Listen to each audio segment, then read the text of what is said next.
لوگ مذاق اڑاتے ہیں ہمارا، سنیوں کے جلسے دیکھو چندے کر رہے ہوتے ہیں، ہر بھائی کریں گے نا، ہمارے پاس سعودی ریال تھوڑی نہ آتے ہیں، ہم تو غریبوں سے ہی بنا رہے ہیں جو کچھ بھی بنا رہے ہیں۔ ہمارے پاس کون سی حکومت ہے؟ نہ سعودی ہے، نہ قطر ہے، نہ کویت ہے، کچھ نہیں ہے۔ ہو سکتا ہے تمہارے پاس ڈالر بھی آتے ہوں، ریال بھی آتے ہوں، پاؤنڈ بھی آتے ہوں، تمہارے آقاؤں سے سب آتا ہوگا۔ یہ غریبوں کی بستی میں جو آتا ہے ان کی محنت مزدوری کی کمائی سے ہی آتا ہے، اور اسی لیے ریالوں پر پلنے والوں سے ڈر قوم کو، دنیا کو نہیں ہے، ان غریبوں کی بستیوں سے لوگوں کو ڈر ہے کہ انقلاب پیسے کے لالچیوں سے نہیں آتا، یہ ایمان پر زندہ رہنے والی غریب قوم سے انقلاب آتا ہے۔ غربا سے دنیا ڈرتی ہے۔ آپ کو پتا ہے قیصر اور کسریٰ کی طاقت کا اندازہ لگا سکتے ہو؟ قیصر کہتے تھے روم کے بادشاہ کو، کسریٰ کہتے تھے ایران کے بادشاہ کو۔ یہ اس زمانے کی بات کر رہا ہوں جب تقریباً پوری دنیا میں دو بڑے سپر پاور حکومتیں تھیں، super power, Persian empire, Roman empire. Roman empire قیصر، پرشین ایمپائر کسریٰ۔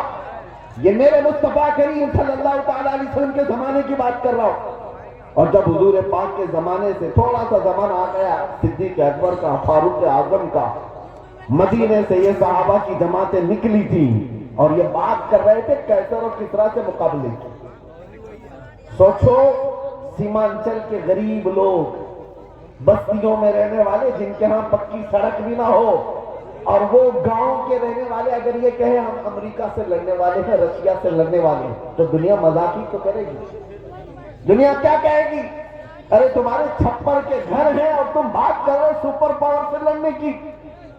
بلا تشبیہ بلا تمثیل صحابہ کرام جس وقت یہ بات کر رہے تھے کہ قیصر اور کسریٰ کو بھی ہم فتح کر لیں گے، روم اور ایران کو بھی فتح کر لیں گے، مکہ والے ٹھٹا مار کر کے ہنستے تھے، جن کے پاؤں میں چپل نہیں، جن کے کپڑوں پہ پیوند لگے رہتے ہیں، جو 10 لوگ ایک کھجور پر پورا دن گزارتے ہیں، یہ وہ محمد عربی کے غلام ہیں۔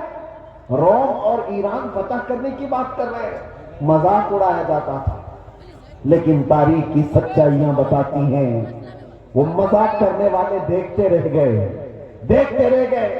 صحابہ کی جماعت، وہ فاقہ کشی پر رہنے والے، ایک پیوند لگا جبہ پہننے والے، بغیر چپل کے کئی لمبے میل تک سفر کرنے والے صحابہ جب نکلے تھے تو قیصر اور کسریٰ کو گھٹنے ٹیکنے پر مجبور کر دیا تھا۔